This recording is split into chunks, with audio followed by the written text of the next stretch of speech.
தலைக்காக உயிர் கொடுத்துருக்கிறோம். இப்ப வந்து வேற மாதிரி பண்றாரு எங்க தலை, எங்களுக்காகவே ஃபுல் சம்பவம் பண்ணிருக்காரு.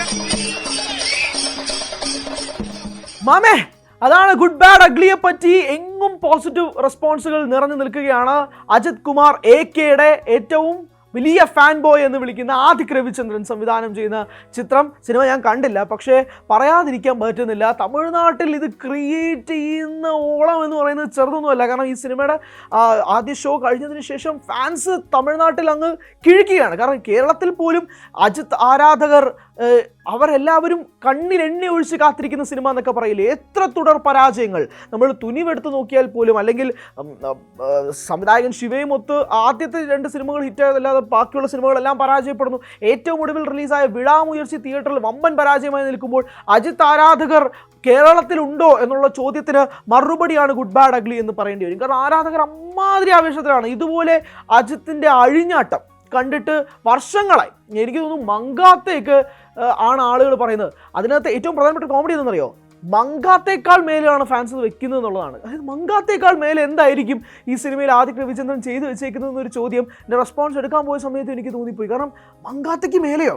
പല സിനിമകൾ അജിത്തിൻ്റേത് അതിനുശേഷം റിലീസ് ചെയ്തപ്പോൾ പോലും മങ്കാത്തേക്ക് എത്തിയില്ല, അല്ലെങ്കിൽ മങ്കാത്ത ഒന്നും പ്രതീക്ഷിച്ച് വരണ്ട, ഇതാണ് ഡയലോഗ് കേട്ടുള്ളത്. പക്ഷേ നിങ്ങൾ മങ്കാത്തയ്ക്ക് മേലെ പ്രതീക്ഷ വെച്ചോളൂ, ബില്ലയ്ക്ക് മേലെ പ്രതീക്ഷ വെച്ചോളൂ, ദീനയ്ക്ക് മേലെ പ്രതീക്ഷ വെച്ചോളൂ എന്നൊക്കെ ഫാൻസ് പറയുമ്പോൾ എന്തായിരിക്കും ആദിക് അതിനകത്ത് ചെയ്തു വെച്ചേക്കുന്ന ഒരു സംഭവമുണ്ട്. ഈ സിനിമയുടെ റിലീസിന് മുൻപ് തന്നെ വളരെയധികം ഹൈപ്പ് ഉണ്ടാക്കിയ പ്രധാനപ്പെട്ട കാരണങ്ങളിൽ ഒന്ന് ആദിക് രവിചന്ദ്രൻ അജിത് ഫാൻ ബോയ് ആണ് എന്നുള്ളത് കൊണ്ടാണ്. വളരെ ഒരു ട്രൂലി ഫാൻ ബോയ് എന്നൊക്കെ വിളിക്കാൻ പറ്റുന്ന ഒരു വ്യക്തിയാണ് ആദിക് രവിചന്ദ്രൻ.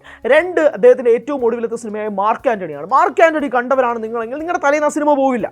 അത് അത്രമാത്രം ഗംഭീരമായി വർക്കൗട്ട് ചെയ്തിരിക്കുന്ന, ഹ്യൂമറും ടൈം ട്രാവലും എല്ലാം കൂടി ചേർന്ന് വളരെ കോംപ്ലക്സ് ആയി നിൽക്കാൻ പറ്റുന്ന ഒരു പ്ലോട്ട് വളരെ ഡൈല്യൂട്ട് ആക്കിക്കൊണ്ട് എല്ലാതരം പ്രേക്ഷകരെയും സംതൃപ്തിപ്പെടുത്തുന്ന രീതിയിലായിരുന്നു മാർക്ക് ആൻ്റണി ആദിക് ചെയ്തു വെച്ചത്.